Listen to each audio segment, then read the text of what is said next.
తాకట్లో ఉన్న బంగారాన్ని విడిపించలేక వడ్డీల మీద వడ్డీలు కడుతూ ఇబ్బంది పడుతున్నారా? అయితే ఇప్పుడే సంప్రదించండి శివ గోల్డ్ కంపెనీ. మీ నమ్మకానికి మా హామీ శివ గోల్డ్ కంపెనీ. ఈ ఏడాది రాజధాని అమరావతిలో కృష్ణానది చెంత ప్రపంచ యోగా దినోత్సవాన్ని నిర్వహిస్తున్నామని సీఎం చంద్రబాబు తెలిపారు. యోగా ఫర్ హెల్దీ ఏజింగ్ థీమ్తో 1 కోటి మందిని భాగస్వామ్యం చేయడమే లక్ష్యంగా ఈ నెల 7 నుంచి 21 వరకు 14 రోజుల పాటు రాష్ట్ర వ్యాప్తంగా కార్యక్రమాలు నిర్వహిస్తున్నట్లు వెల్లడించారు. పాఠశాల నుంచి స్వర్ణ అవార్డు వరకు కార్యక్రమం చేస్తామన్నారు. డీఎస్సీ నిర్వహణపై వైసీపీ నేతలు చేస్తున్న ఆరోపణలపై చంద్రబాబు తీవ్రంగా మండిపడ్డారు.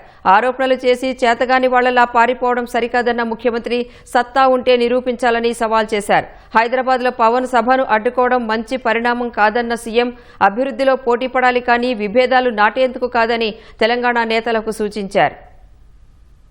మినిమం 1 కోటి కంటే తగ్గకుండా పోయినసారి ఏవైతే స్టాండర్డ్ ఆపరేషన్ ప్రొసీజర్స్ చేశామో ఆ స్టాండర్డ్ ఆపరేషన్ ప్రొసీజర్స్ అన్ని ఇష్యూ చేస్తున్నాం. ఈ సంవత్సరం మనం చూస్తే యోగా దినోత్సవ థీమ్ వచ్చి యోగా ఫర్ హెల్తీ ఏజింగ్ 7వ తారీఖు నుంచి 20వ తారీఖు వరకు 14 రోజులు రాష్ట్రం మొత్తం ఈ కార్యక్రమాన్ని అందరినీ భాగస్వాములు చేయాలనుకుంటున్నాం.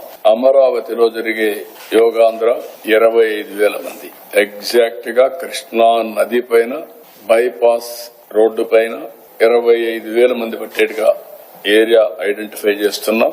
అమరావతి అందాన్ని కూడా ప్రపంచానికి చూపించే అవకాశం వస్తుంది. అల్టిమేట్ గా ఒక 10 లక్షల మంది సర్టిఫైడ్ యోగా సాధకులను తయారు చేయాలనుకుంటున్నాం. ఈ సంవత్సరం 1,50,000 నుంచి 2,50,000 వెళ్తాం. ఎంపానల్మెంట్ తయారు చేసి సంజీవనిలో కూడా లింక్ పెడతాం. ట్రైనర్స్ గా ఉపయోగించుకునే వెసులుబాటు కూడా ఇస్తాం.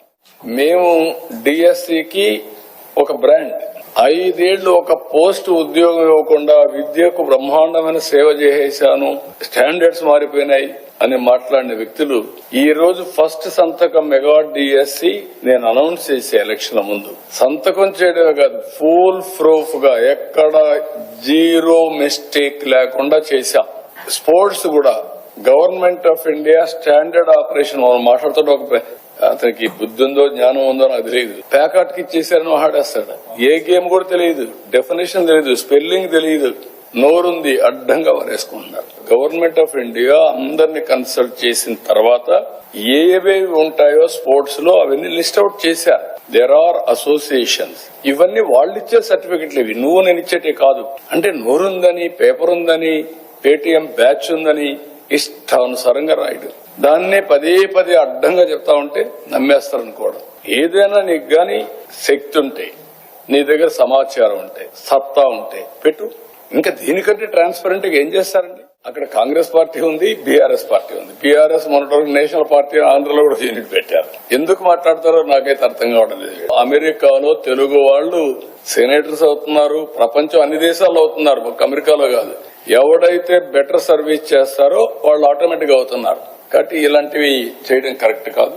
పోటీ పడవలసింది ప్రజా చైతన్యంలో పోటీ పడాలి. ప్రజలకు మెరుగైన సేవలు అందించాలి, వాళ్ళని ఎంపవర్ చేయాలి. ద్వేషాలు కూడా వీళ్ళు అనుకుంటేనే అయిపోవు. ప్రజలు ఇప్పుడు 12 ఏళ్లు అయిపోయింది విభజన జరిగి, 2 రాష్ట్రాలు విడిపోయినాయి.